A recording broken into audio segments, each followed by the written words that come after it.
At the start of the 20th century, Japan was a country divided by the old traditions of the past and the new cultures, traditions and technology of the West. The Japanese people had always been isolationists and had always embraced their warrior culture, such as the samurai and the noble traditions of that culture, but they'd also been tempted in recent times by the new styles and technology of the West. The majority of the farmers in Japan had carried on living the same way for hundreds of years, using the same dated techniques to farm the land. They were considered nothing more than peasant farmers, and they lived in poverty. Japan was a country that produced no natural resources, and because of this they were considered poor. This would make Japan envious of other countries around them. At the time, Japan was ruled by a military government, and they became envious of the British Empire. They wanted to build their own Japanese empire. The military government of Japan would look to the past to inspire the future. They became obsessed with the warrior culture of the samurai, and they wanted to instill that code of honor and discipline into the Japanese people. They wanted to create a nation of fanatical warriors who would lay down their lives for the honor of Japan. Harsh discipline and a warrior code was instilled in the Japanese soldiers. They were taught to show no mercy to their enemies and to look down on the West as decadent and weak. The Japanese had adopted a new style of harsh military discipline. They had no natural resources of their own, so they were determined to build an empire and take the resources they needed. The Japanese military would follow the traditional code of Bushido.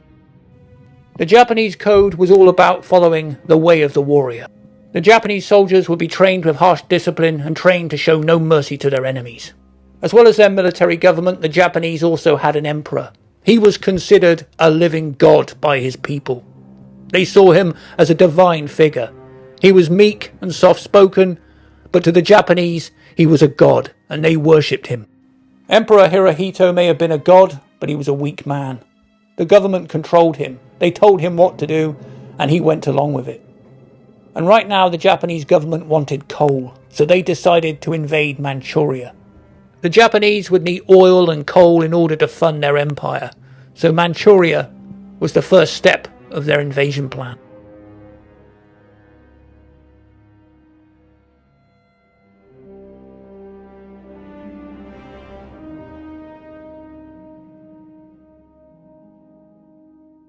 On the 18th of September 1931, the Japanese launched their invasion.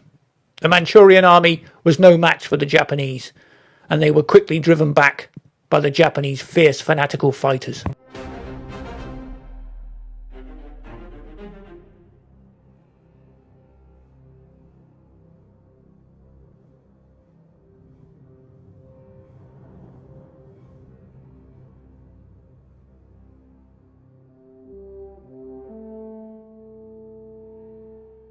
The primitive, disorganized Manchurian army was no match for this new Japanese fighting force, and they were quickly defeated.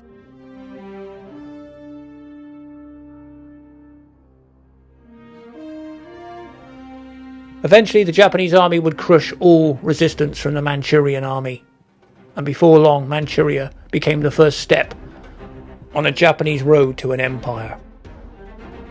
The actions of the Japanese outraged the world, and then they decided to walk away and resign from the League of Nations. By doing this, the Japanese were making a huge statement. They were telling the entire world that the Japanese didn't care. They were going to do what they wanted, and they wanted to build an empire.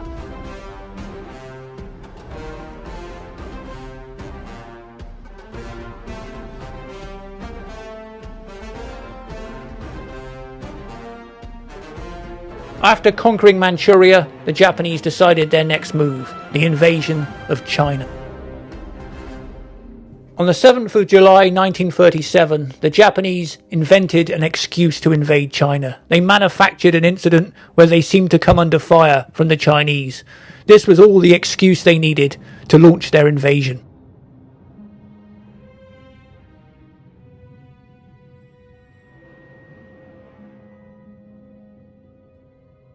During the invasion of China, the Japanese army would carry out the worst kinds of brutality the world had ever seen.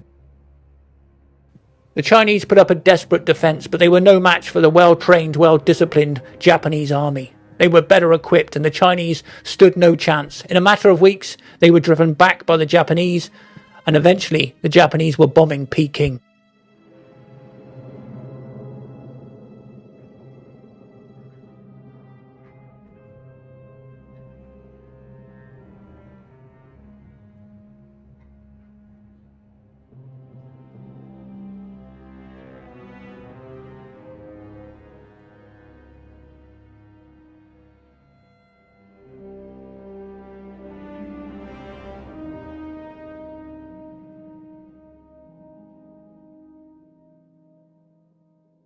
Soon Peking had fallen and the Japanese moved on to Shanghai.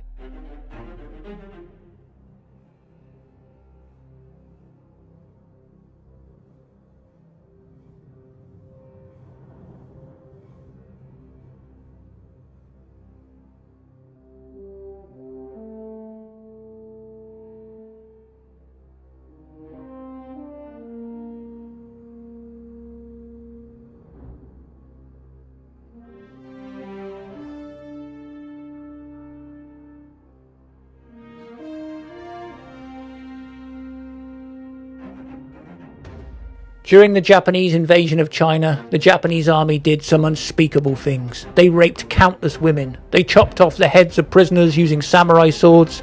They disemboweled prisoners and pulled out their guts.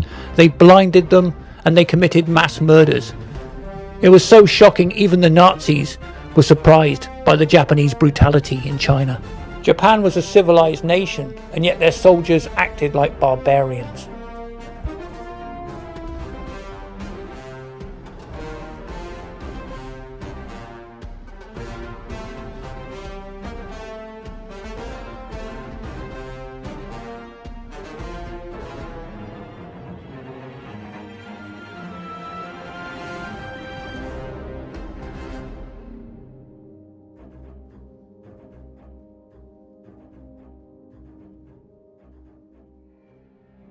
The Chinese civilians were now on the run. They feared the Japanese army. They knew they could rape and torture and kill at will. The Chinese army was poorly equipped. They couldn't match the Japanese Air Force, and they couldn't match the Japanese tanks. And they certainly couldn't match the organization and the discipline of the Japanese army.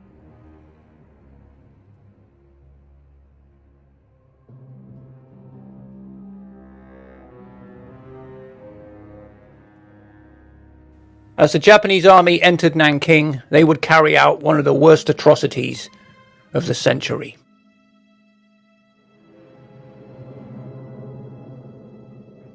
The Japanese would kill over 200,000 Chinese civilians and soldiers in cold blood.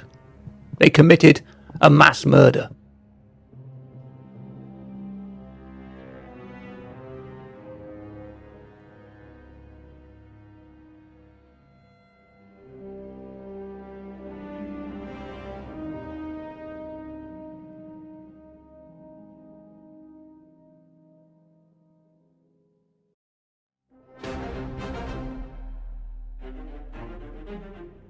And they didn't just kill, they chopped off the heads of their enemies, they tied men to wooden stakes and bayoneted them over and over again and again. They raped countless women and tortured their prisoners.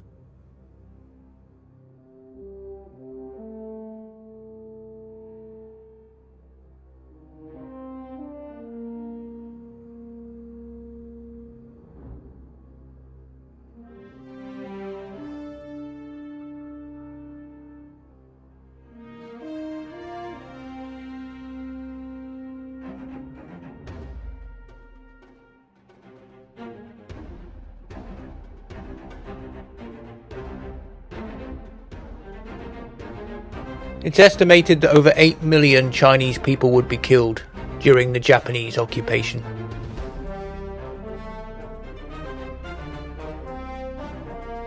But in Nanking there was one man who would stand up for the Chinese people. He would try to protect them, and he would stand up against the Japanese. His name was John Robb.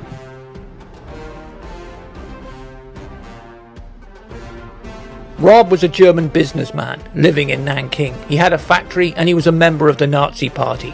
But the Nazis were Japanese allies, and Robb used this alliance to try and stop the Japanese from raping the Chinese women and killing the Chinese workers.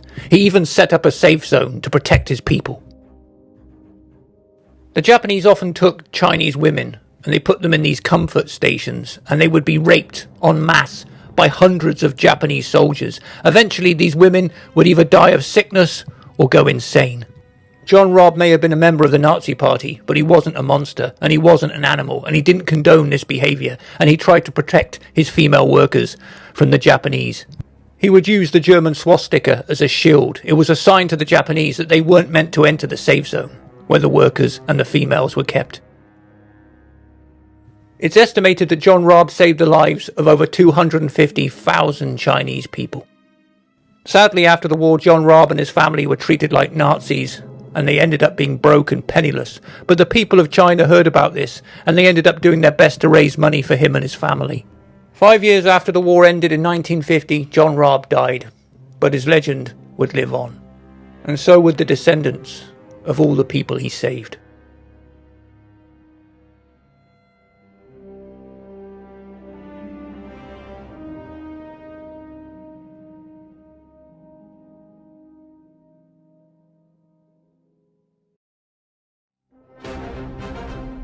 The main Japanese battle rifle was the Type 38.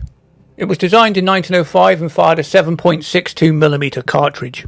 The weapon had an effective firing range up to 450 meters, and a Japanese soldier could fire 15 rounds a minute with this rifle.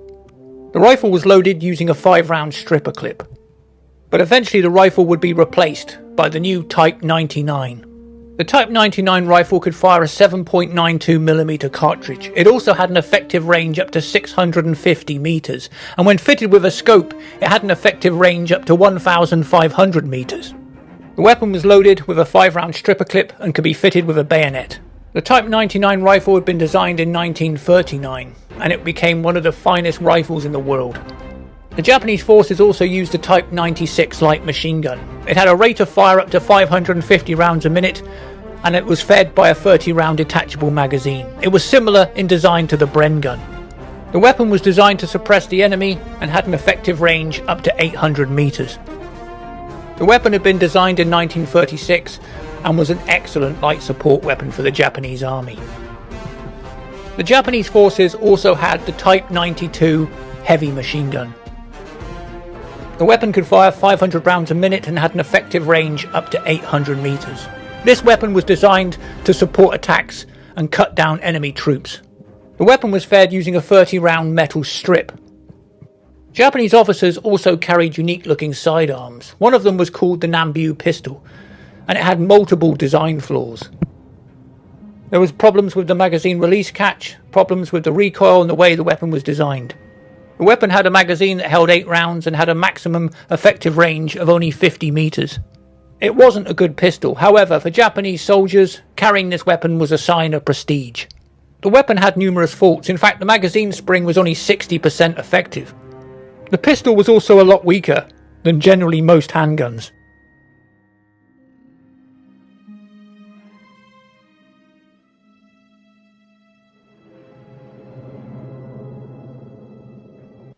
The main Japanese battle tank was the Type 95.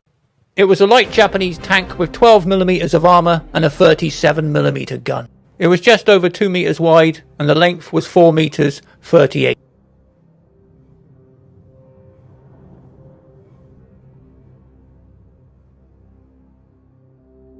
The tank had a crew of 3 and a top speed of 28 miles per hour. It was classed as a light tank. The Japanese tanks really were no match for the Russian tanks like the KV-1 and the T-34. These were just light armoured vehicles.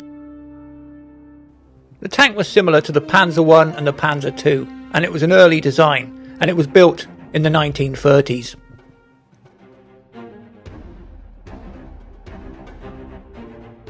The tank was also equipped with 2 7.7 Type 95 machine guns.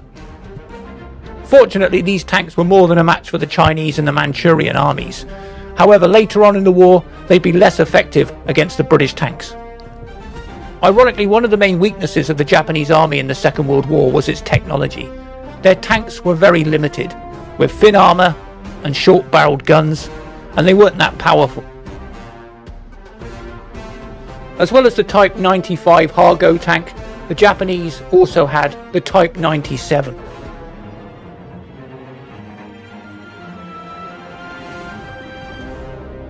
The Type 97 was built in 1936. The width of the tank was 2 meters 33 and the length was 5 meters 50.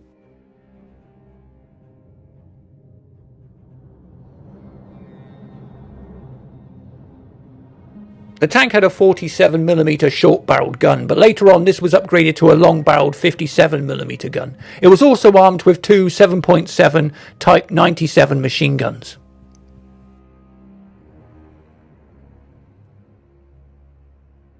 The Type 97 tank also had weak armour. It only had 8 to 25mm of armour.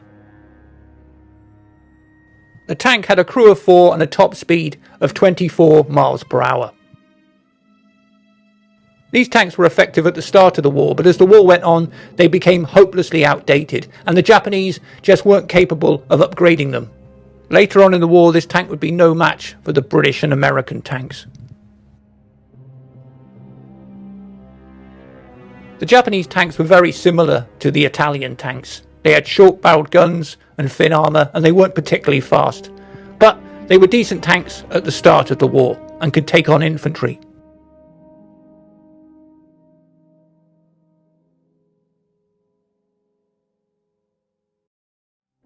The Japanese also had older tanks like the Type 89 tank.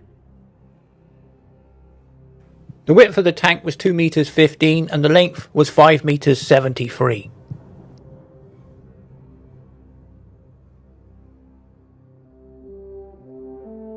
The tank had a crew of 4 and a top speed of only 16 miles per hour. The tank had up to 17mm of armour, which wasn't a lot.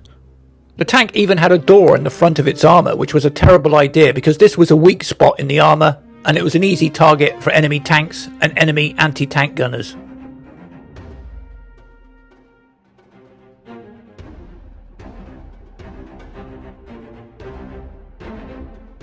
However, the tank was equipped with a 57mm short-barreled gun and it did have 2 heavy machine guns. The Japanese would continue to use this tank, but it would be outdated very quickly after the start of the war.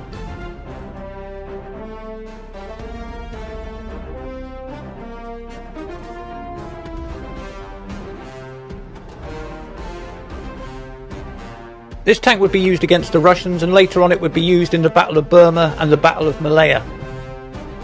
But eventually during the war the Japanese were trying to phase the tank out of service.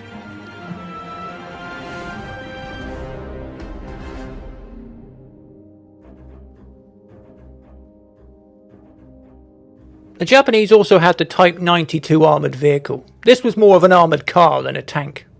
The width of the vehicle was 1 meter 63 and the length was 3 meters 95.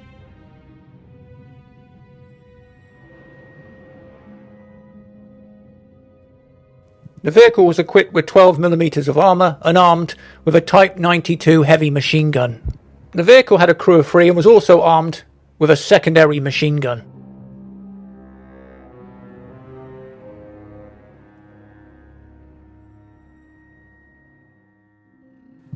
The Type 92 wasn't really a tank, it was an armoured car, but it had a top speed of 25 miles per hour.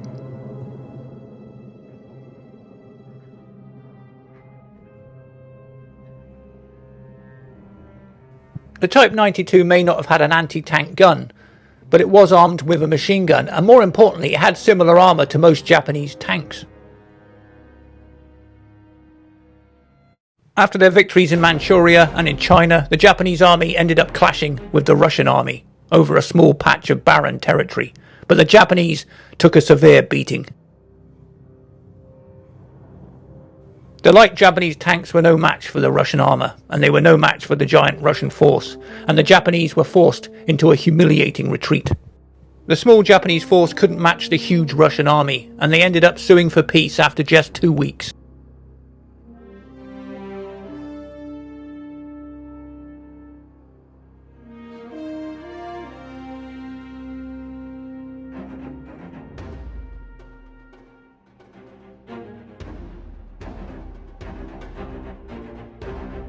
Despite this defeat, 10 months later in 1939, the Russians and the Japanese attacked each other again. Once more, the huge Russian army defeated the Japanese, but both sides suffered significant casualties. The Russian army lost 350 tanks, 211 planes, and they had 33,000 casualties. The Japanese lost 43 tanks, 162 planes, and they also suffered 30,000 casualties.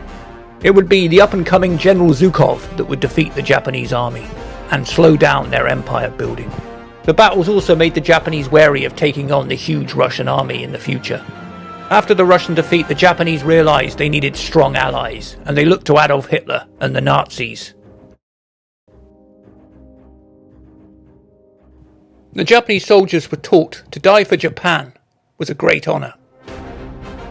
That's why the Japanese looked down on their prisoners, because to them, men who surrendered were cowards who were afraid to face their own death, and they were men without honour, and they deserved to die. Because of this way of thinking, the Japanese soldiers would have nothing but contempt for their prisoners. They saw their prisoners as the lowest of the low, nothing more than weak, decadent Westerners who deserved to die for being cowards. To the Japanese soldiers, they were cowards. They were men without honour, men who would rather surrender than face their death honourably. In fact, ritual suicide after failure was traditionally part of Japanese culture. It really was a case of death before dishonour. However, men who kill themselves after making mistakes can never learn from those mistakes. Armies that learn from their mistakes, armies that learn from defeat, can come back stronger. But if your soldiers all kill themselves, there's no one to pass on their experience. At the start of the 20th century, the Japanese people were at a crossroads. They were becoming influenced by Western culture, movies and Western sport. They were even taking up games like baseball, and women wanted to dress like the Western stars that they saw in the movies. The Japanese military government saw this Western influence as contamination of their warrior code. They wanted to follow the traditional paths of the samurai and the way of the warrior. They didn't want anything to do with Western culture. They saw it as decadent. They saw it as weak, and they wanted Japan to rise above the West and be a strong, powerful country. The Japanese government saw Western culture as a corrupting influence on the Japanese people, and they wanted to stamp it out. Soon, Japanese children would be trained by military officers. The Japanese government wanted to train a new generation of Japanese soldiers that would lay down their lives for the glory of Japan and the emperor. These young boys would be trained to be merciless, fanatical warriors, loyal to the emperor, loyal to Japan.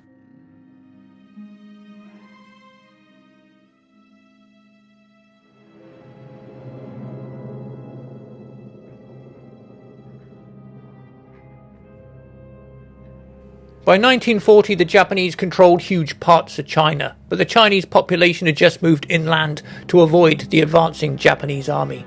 But the war was still going on. The Chinese army was still fighting, but they didn't stand a chance. The Japanese army was more disciplined, they had better tanks, they had better equipment, they had superior planes, and the Chinese just couldn't win.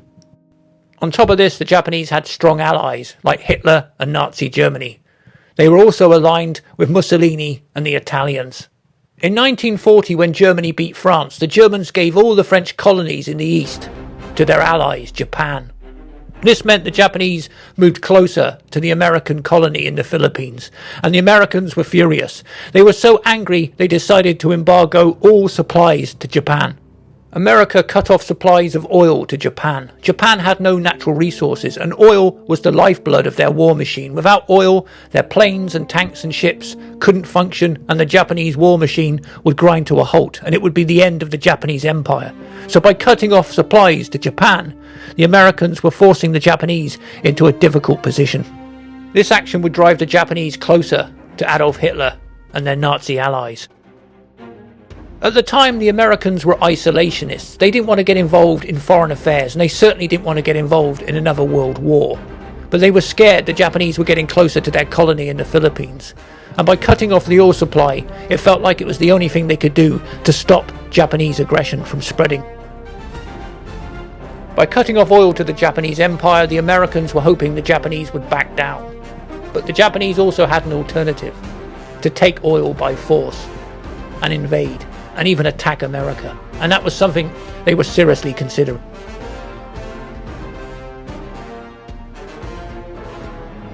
The Japanese were concerned about the Russians, and in the end they were forced to sign a peace treaty. This way the Russians would ignore the Japanese in their empire building, and the Japanese would not invade any Russian territory.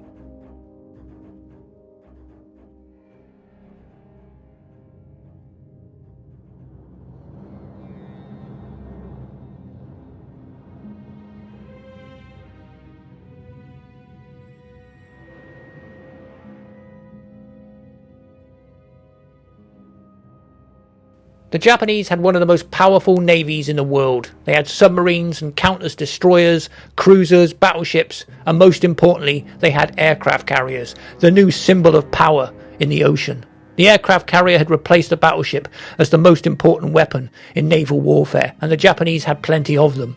However, they were running out of fuel thanks to the embargo by the Americans. However, there was one place they could get fuel. That was the Dutch East Indies. The Japanese were preparing to invade.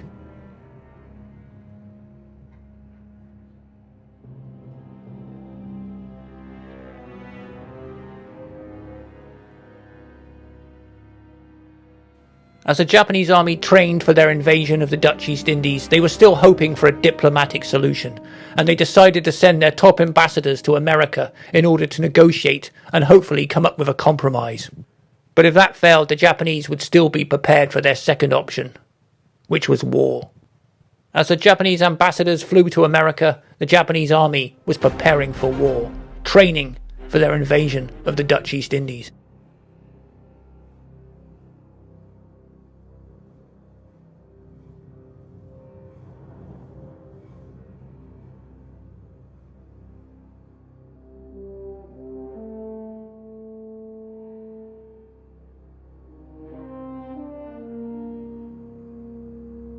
The leader of the Japanese military government was Tojo Hideki. He was basically loyal to the emperor and loyal to Japan, but he was a military man, and he was already beginning to think about trying to knock out America and win a war against them.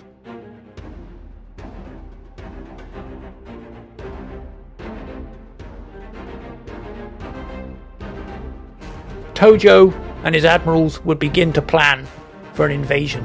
Not just to knock out America, but also to knock out Great Britain and to take part of its Asian empire. Great Britain controlled Burma, Malaya, Hong Kong, Singapore, Borneo, and the Japanese wanted to take their territory away from them. They were engaged in a war against the Germans, and they only had reserve forces in the east. But on top of that, they'd have to knock out the Americans. But whilst the Japanese were planning this invasion, the ambassadors had already arrived in America. Their job was to find a peaceful solution to the oil embargo.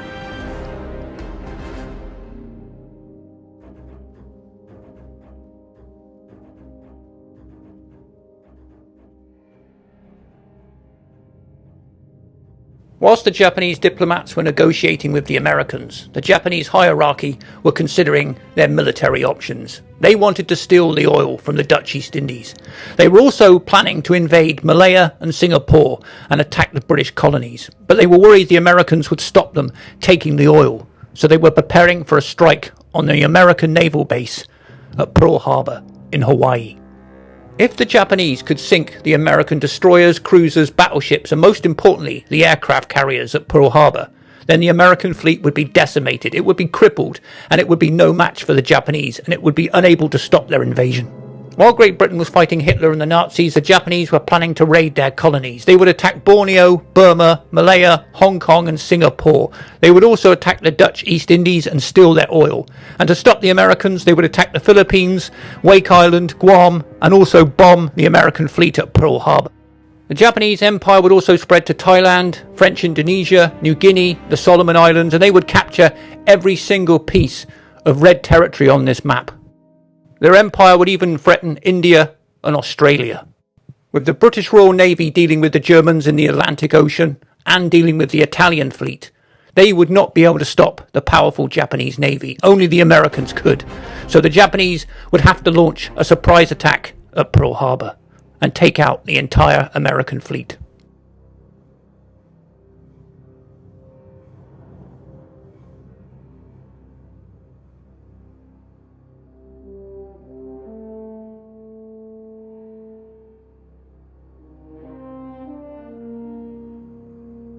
The Japanese were planning to launch a surprise attack on the 7th of December 1941. They would use torpedo planes and dive bombers and destroy the American fleet anchored at Pearl Harbor.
When the Japanese fighter plane the Zero was built, it had a top speed of 330 miles per hour, making it one of the fastest and most deadly and manoeuvrable planes in the world.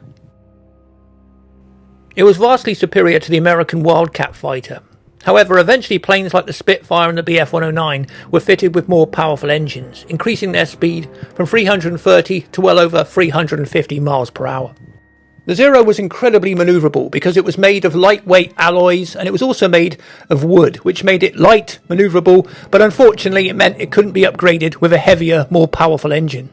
Even though the plane was great in 1941, by the end of the war, the next generation of American planes were faster and more heavily armoured, and they also had incendiary rounds, which could set the Zero on fire in a matter of seconds. By the end of the war, the Zero had fallen way behind the next generation of American fighters. But at the start of the war, this plane was incredibly fast and incredibly manoeuvrable, and it was feared by American pilots. It was one of the best planes in the world. The Zero had a crew of one. It was 9.6 metres long with a wingspan of 12 metres, and it had a top speed of 331 miles per hour. The plane was armed with two 7.7 Type 97 machine guns in the nose cowling. Each carried 500 rounds of ammunition, and it also had two 20mm cannons in the wings. The Zero may have been outdated by the end of the war, but at the start of the war, its speed, its range, its versatility, its manoeuvrability made it one of the most feared and deadly aircraft in the world. As well as fighter planes like the Zero, the Japanese also had dive bombers. The main Japanese dive bomber was the D-3A. The dive bomber was designed to dive down at steep angles and drop bombs through the decks of ships and destroy them and sink them. This Japanese dive bomber would be highly effective at sinking the American fleet at Pearl Harbor. The plane had a crew of two. It was about 10 metres long and had a wingspan just over 14 metres. Dive bombers, because of their size and shape, weren't as fast as fighters. The plane had a top speed of 270 miles per hour and was nicknamed the Vow by the Americans. The plane had two forward-firing 7.7 Type 97 machine guns. It also had a rear-mounted 7.7 Type 92 machine gun. The plane could carry one 250kg bomb or two 60kg bombs under the rear of the fuselage. This dive bomber, nicknamed the Vow, would be highly effective during the battle for the Pacific against the Americans and would sink a number of American ships. The Japanese also had the B-5N torpedo bomber, nicknamed the Kate by the Americans. This plane flew low and launched torpedoes at ships in order to sink them. The plane had a crew of three, and it was just over 10 metres long and had a wingspan over 15 metres. Torpedo bombers tended to be slow, and this plane had a top speed of 235 miles per hour. The plane had two forward-firing 7.7 Type 97 machine guns on the wing, and it also had a Type 92 7.7 rear machine gun. The Japanese dive bombers and torpedo planes would cripple the American fleet at Pearl Harbor.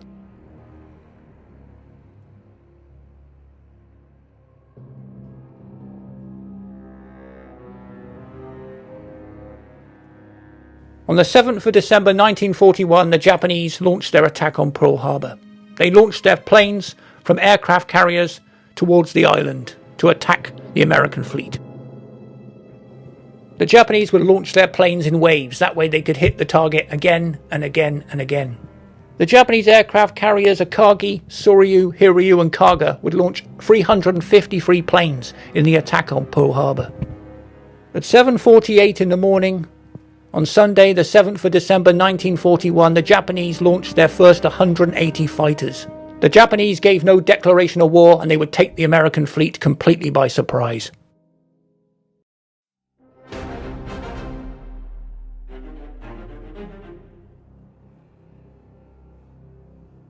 The Japanese bombers would target the American airfield at Pearl Harbor, knocking out American planes, destroying the runway. The torpedo bombers would launch their torpedoes and sink American ships. The dive bombers would wreak havoc, destroying the American fleet, as the Americans were taken completely by surprise.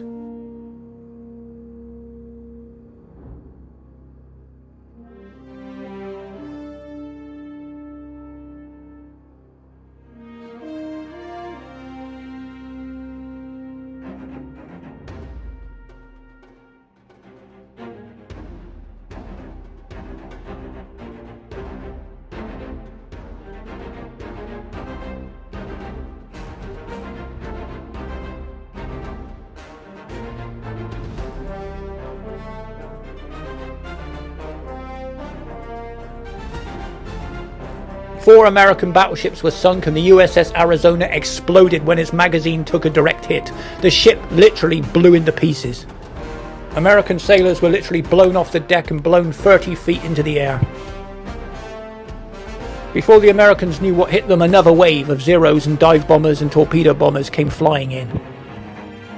4 battleships were sunk and 4 more were damaged. 3 heavy cruisers were also severely damaged. 3 American destroyers were also knocked out and severely damaged, and 188 American planes were destroyed. 109 Marines were killed, 208 soldiers were killed, and 2,008 sailors were killed during the attack on Pearl Harbor. 68 civilians were also killed.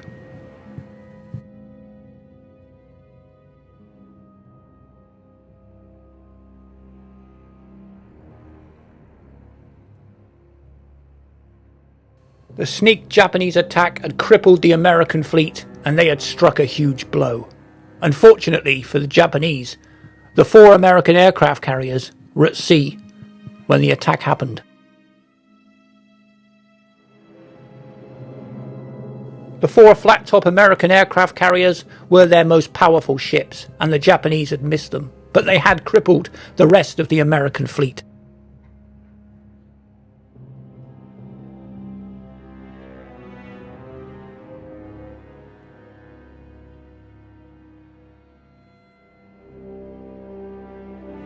Prior to the attack, Great Britain had been asking the Americans for help. America gave them guns, tanks, ammunition, but they didn't give them men. America did not want to get involved in the war, but thanks to Japan, they were now in one.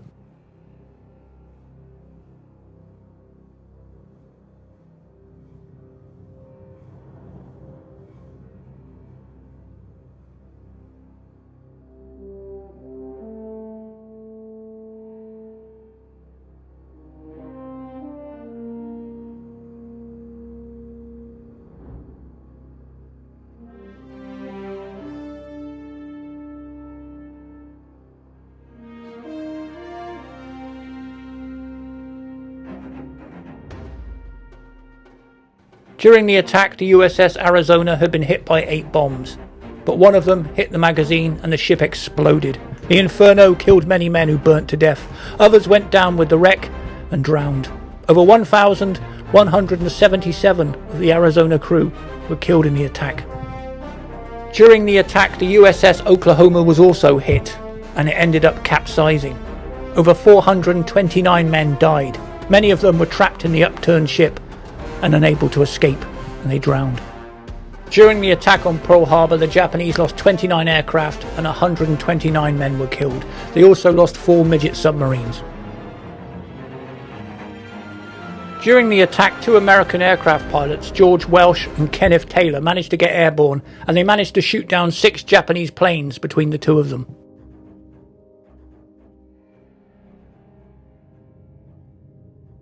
The day after Pearl Harbor, on the 8th of December, the Japanese launched an invasion of Hong Kong, a British colony. The British and Canadian raw recruits stationed there put up a hell of a fight, but eventually they were surrounded by the Japanese and overwhelmed.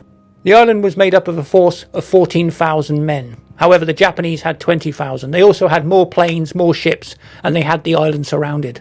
The men didn't stand a chance. During the Battle of Hong Kong, the British lost 2,278 men. They had 2,300 men wounded. 10,000 of their men were captured. They lost 1 destroyer that was captured. 4 gunboats were sunk and 5 planes were lost. The Japanese lost 675 men who were killed. They had 2,079 men wounded, and they lost 2 planes that were damaged. The Japanese army controlled most of China, and Hong Kong was isolated. The British troops were fighting the Nazis and the Italians in the African desert. They just didn't have enough men to hold the island of Hong Kong. The Japanese sent troop ships across the bay. The British fired on them with their artillery. The island was protected by British, Canadian and Indian troops. But once the Japanese got ashore, they managed to overrun the trenches and the pillboxes. The Allied force put up a good fight, but after they were taken prisoner, the Japanese cut off their heads. One of the soldiers fighting in Hong Kong was Sergeant Major John Robert Osborne. He was a member of the Winnipeg Grenadiers, a Canadian regiment. Sergeant Major Osborne led a counter-attack against the Japanese on a hill called Mount Butler, and he managed to take the hill using his bayonet. The Canadians fought bravely and stabbed and killed the Japanese and overran their position and held it for 3 hours. Eventually the Japanese retook the hill using superior numbers, but Sergeant Major Osborne held off the Japanese attack until his men could get to safety. When it was his turn to withdraw, Sergeant Major Osborne dodged a hail of enemy gunfire and shell fire to get back to his own lines. But despite this, he still took time to help his soldiers get back to safety. Later on, the Japanese closed in on him and his men, and they started throwing grenades. And Sergeant Major Osborne picked up the grenades and threw them back at the enemy. Unfortunately, one of the grenades landed too far away, and he couldn't throw it back in time, and he knew men were about to die. Osborne shouted a warning and then ran over and dived on the grenade, smothering it. As it exploded, it killed him instantly, but no doubt he saved the lives of many men. For this act of courage and self-sacrifice, John Robert Osborne was awarded the Victoria Cross.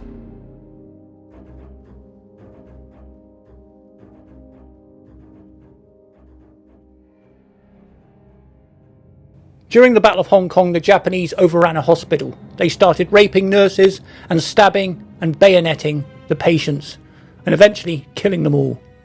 When one of the doctors protested, the Japanese held him down and cut out his eyes. At times, the British, Canadians and Indian troops managed to push the Japanese back, sometimes engaging them in hand-to-hand combat with bayonets. But in the end, the Japanese were swarming the island. During the fierce fighting, Japanese shells hit an oil storage depot. The explosion was enormous, and the fireball could be seen for miles around. The Battle of Hong Kong was bloody but brief. After 17 days of ferocious fighting, the Japanese took 10,000 Allied prisoners. Many of them were executed by samurai sword.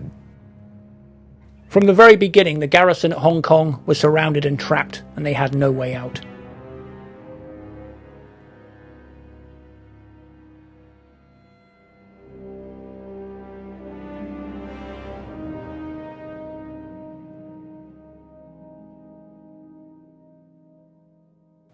On the 10th of December 1941, the battleship HMS Prince of Wales was sunk by Japanese bombers.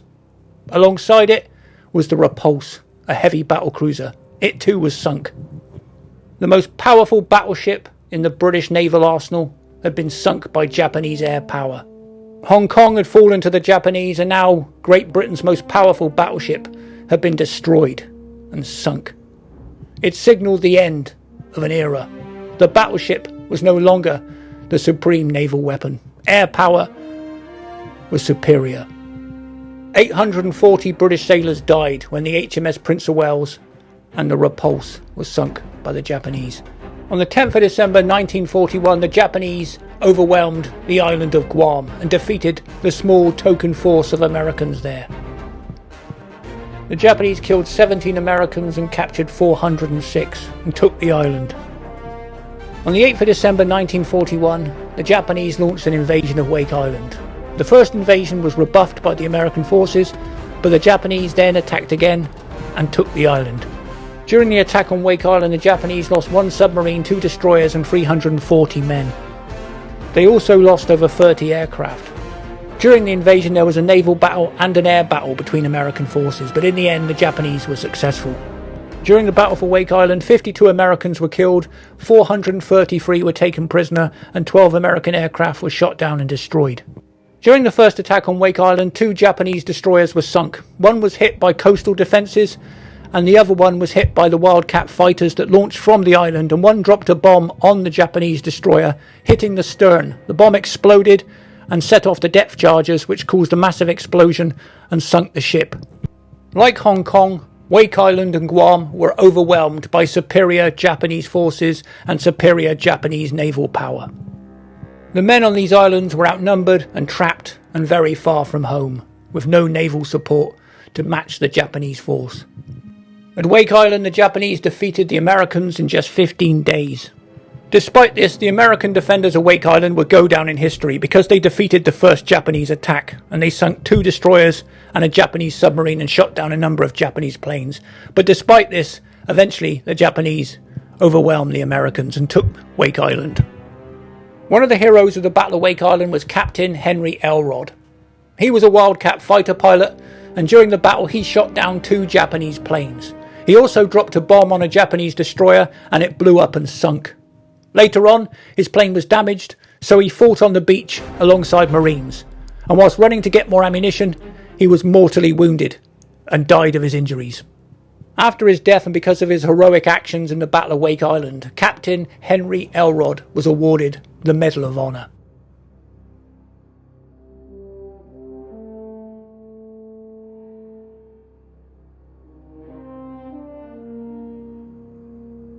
Despite brave resistance, Hong Kong, Guam and Wake Island had all fallen to the Japanese.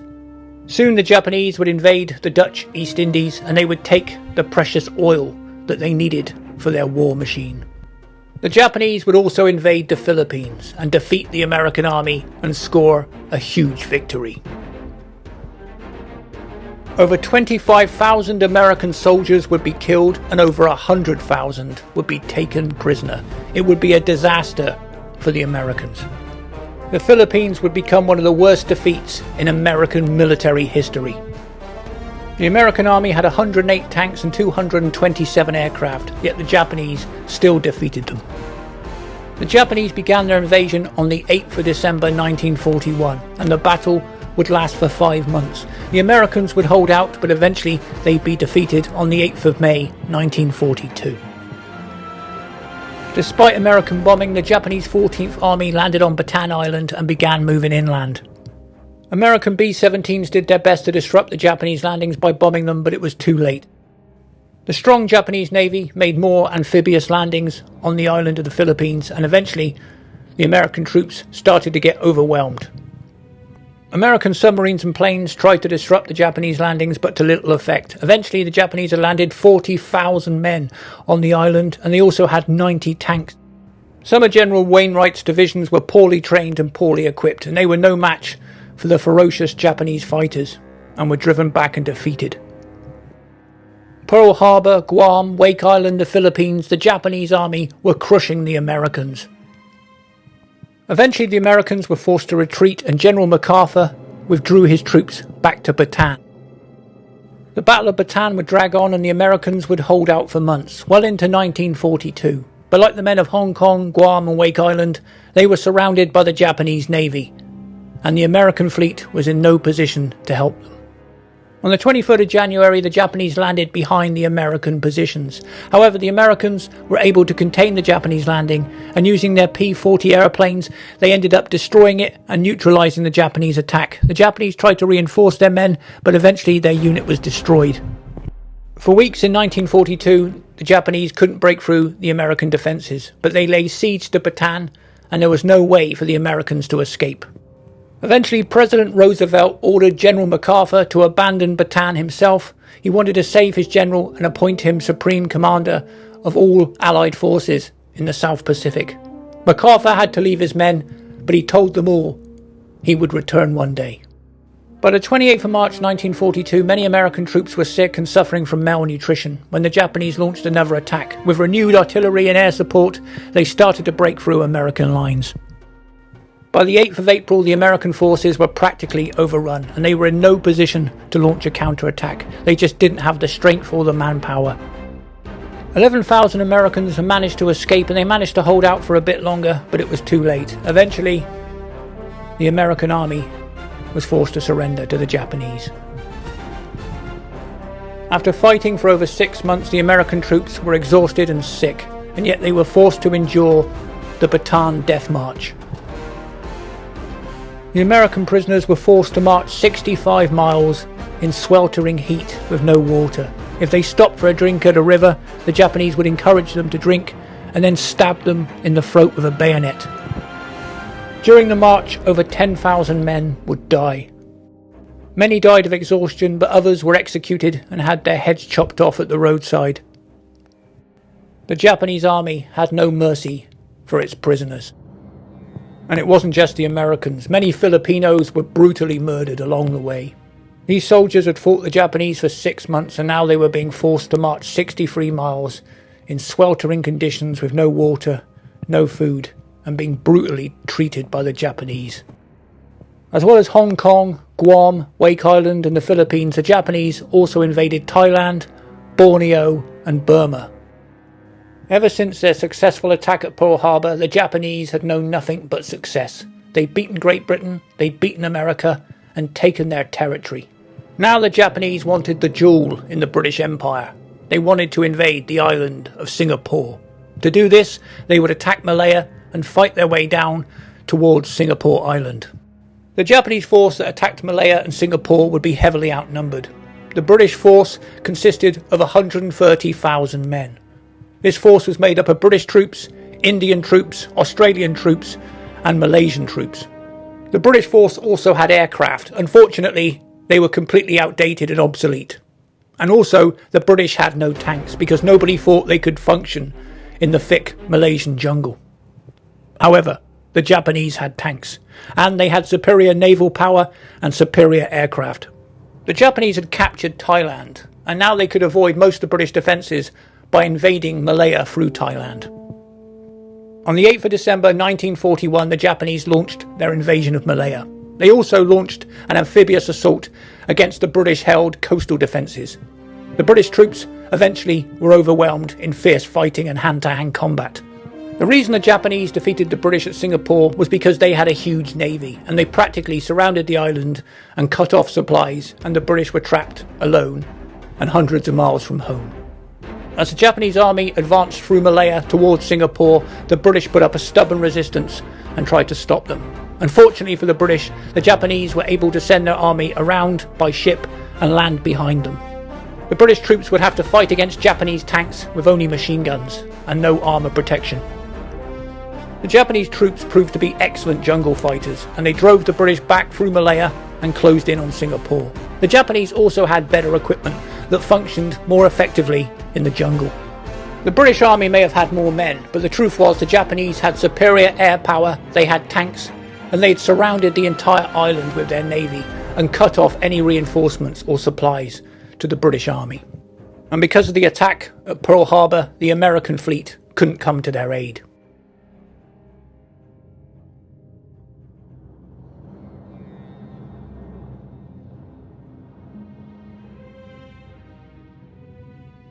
The British may have had more men, but the fact was they were trapped, surrounded, and under heavy bombardment from the Japanese Air Force, and they were a long way from home.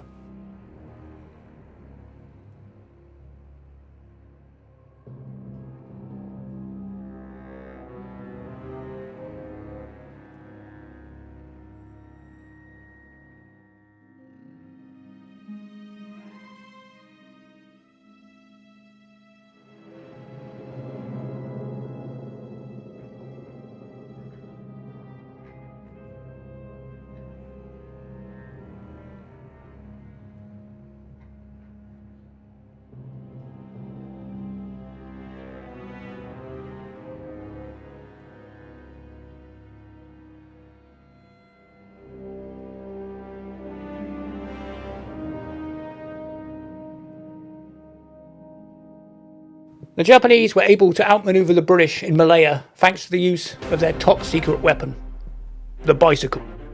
Fact is, the Japanese army were quicker on their bikes than the British were on foot.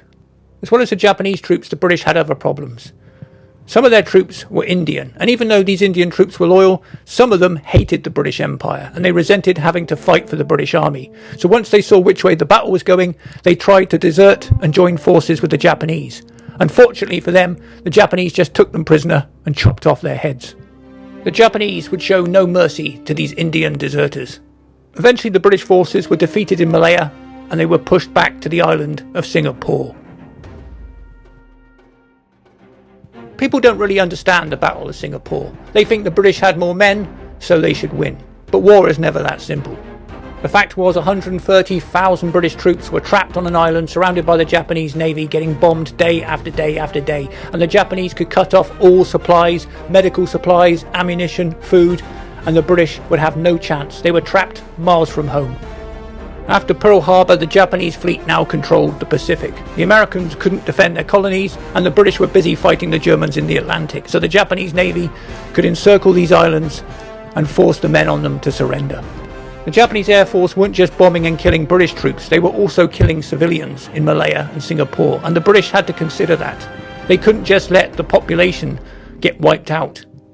The British Commander General Percival had to consider this. He had to consider the lives of his men and also the lives of the civilian population. There was no point fighting a battle that he couldn't win. The Japanese were opportunists. They destroyed the American fleet and they waited for the British Royal Navy to be stuck in a war in the Atlantic with the Germans. That was the only way they could take over the Pacific, trap these islands, attack them, and nobody could stop them. They could invade Hong Kong, Malaya, Singapore, Borneo, Thailand, Burma, Guam, the Dutch East Indies, the Philippines. All these places would fall to the Japanese. The powerful Japanese Navy would surround and isolate these islands, and these men would be trapped hundreds of miles away from home with no support, no reinforcements, no resources, no medical supplies, no ammunition, and eventually no hope. During the chaos of the British retreat to Singapore, General Percival gave orders to destroy the bridge that crossed the Johor Strait. They had to destroy the bridge to stop the Japanese forces getting to Singapore. Unfortunately, the British didn't use enough explosive and the bridge was only partially destroyed. The Japanese could still get across it even with their tanks.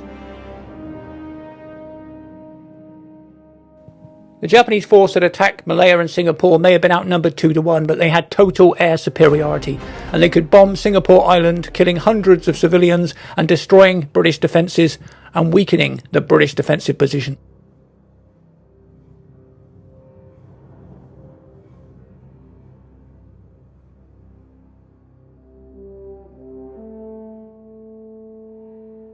During the Battle of Singapore and Malaya, the British Army lost over 8,000 men.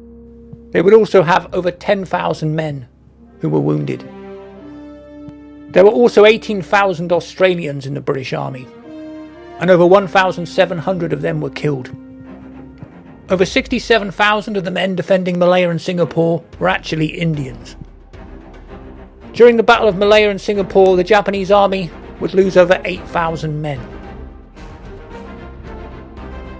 During the Battle of Malaya and Singapore, the Japanese lost over 30 tanks and had over 330 planes damaged or destroyed.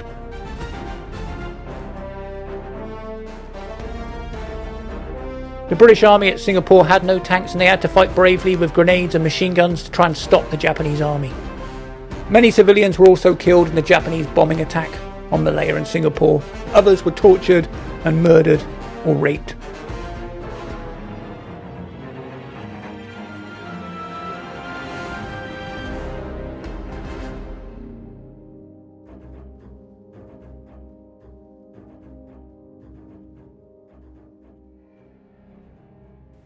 The British didn't have tanks, but the Japanese did. The British didn't believe tanks could be used in the thick jungle of Malaya, but the Japanese proved them wrong, and that helped drive the British all the way back to the island of Singapore. Before the war, the British Army didn't think much of the Japanese soldier, but they were proved disastrously wrong. The Japanese had been trained to be merciless, fanatical fighters who were prepared to die for their country, and these men were able to drive the British back through Malaya and all the way down to the island of Singapore. But the British, they retreated but they were fighting as they did. These well-trained, well-disciplined, fanatical Japanese soldiers had proven to be a worthy adversary.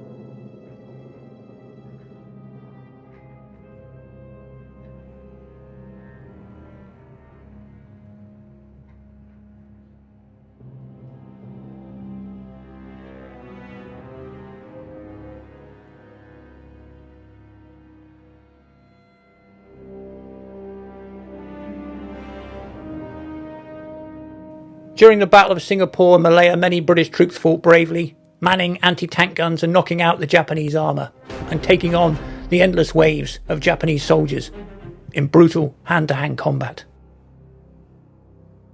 The Japanese tried to cross to Singapore using collapsible boats. The Australians were waiting on the other side to defend their position. The Japanese fired over 80,000 shells onto the Australians before assaulting their position.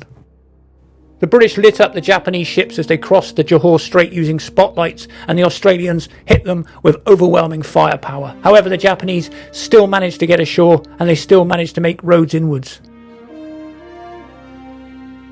The British didn't have many planes, but they had a few Hawker Hurricanes, and they managed to shoot down a few Japanese planes, but in the end they were overwhelmed by the sheer numbers of Japanese aircraft. The Australian forces that engaged the Japanese desperately needed reinforcements, but General Percival was convinced the Japanese would attack in a different area, and he wanted to keep his reinforcements in reserve. By the time he realised his mistake, it was too late. By the time he sent his reinforcements, the Australians had been overwhelmed and the Japanese had dispersed into Singapore.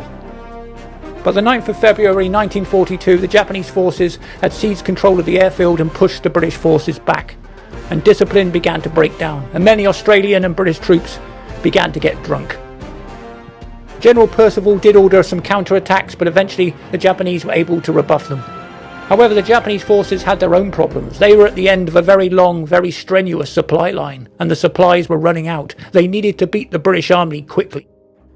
During the attack on Singapore, it wasn't long before the Japanese Army committed another atrocity when they reached a hospital. The Japanese had fought their way past the Malayan Brigade and managed to reach Alexandria Barracks Hospital. A British lieutenant came out waving a white flag, and the Japanese just stabbed him with a bayonet and killed him instantly. The Japanese soldiers barged into the hospital and killed 50 patients and doctors. They even killed patients who were undergoing operations. They also killed nurses. The rest of the walking wounded were ordered to march. Over 400 of them were pushed by the Japanese and forced to march, and those who couldn't keep up were executed. The prisoners were held in poor conditions, and many of them died overnight. Those that survived were bayoneted the next morning. Once more, the Japanese army were guilty of committing another terrible war crime.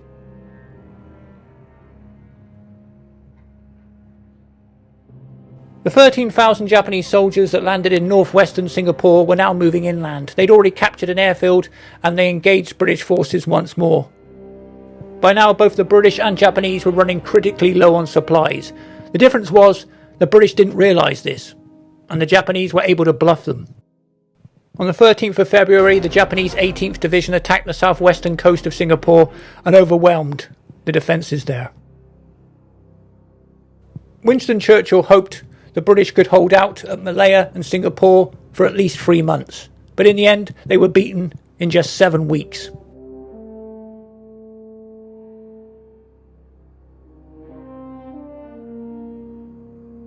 The Japanese General Yamashita had to get the British to surrender quickly. He was running out of supplies too, and he didn't have long. He needed to bluff the British into surrendering early. The Japanese forces had pushed the British back 600 miles in 7 weeks to the island of Singapore. They now were on the verge of a great victory. Despite being outnumbered 3-1, the Japanese had conquered Malaya and Singapore and defeated the British under General Percival. Now all they had to do was force them to surrender. And they had to do it quickly because the Japanese army were running critically low on supplies and they couldn't sustain the attack much longer.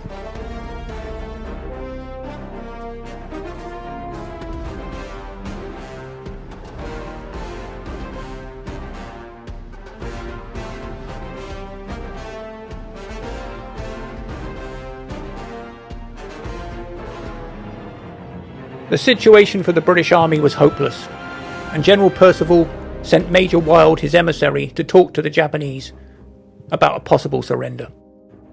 Eventually a meeting between General Percival and General Yamashita was arranged at the captured Ford factory. These two commanders would come face to face for the first time.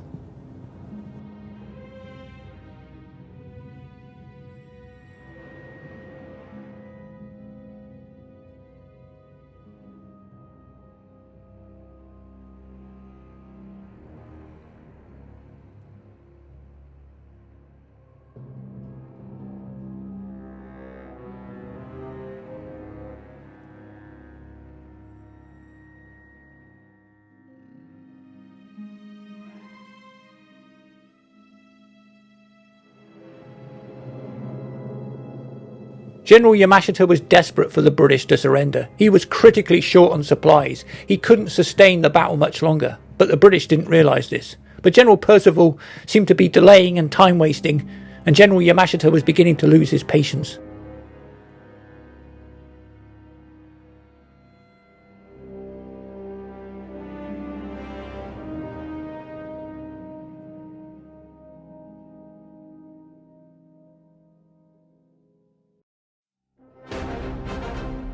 Eventually, General Yamashita demanded the British surrender, and if they didn't, he said he would launch an immediate attack.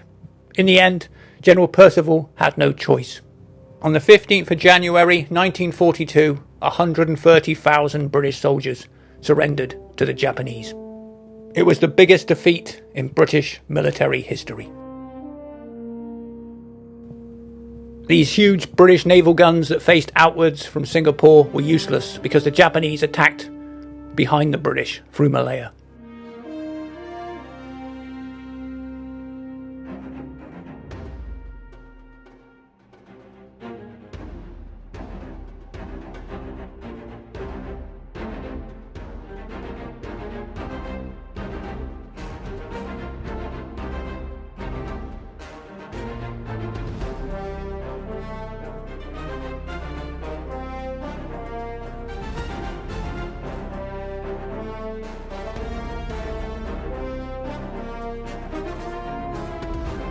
After the British army surrendered, the Japanese made their exhausted troops stand at the side of the road so they could salute their Japanese conquerors.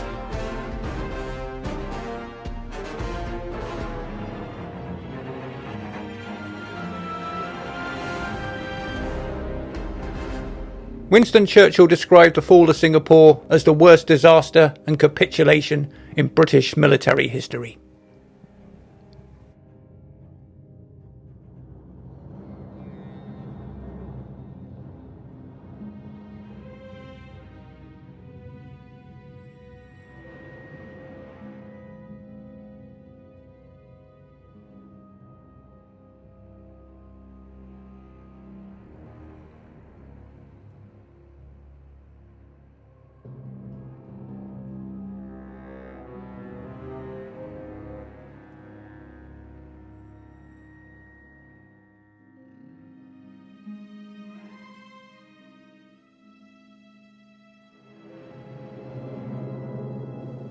The old British Empire had been beaten, and now a new Empire of the Sun was rising in the east.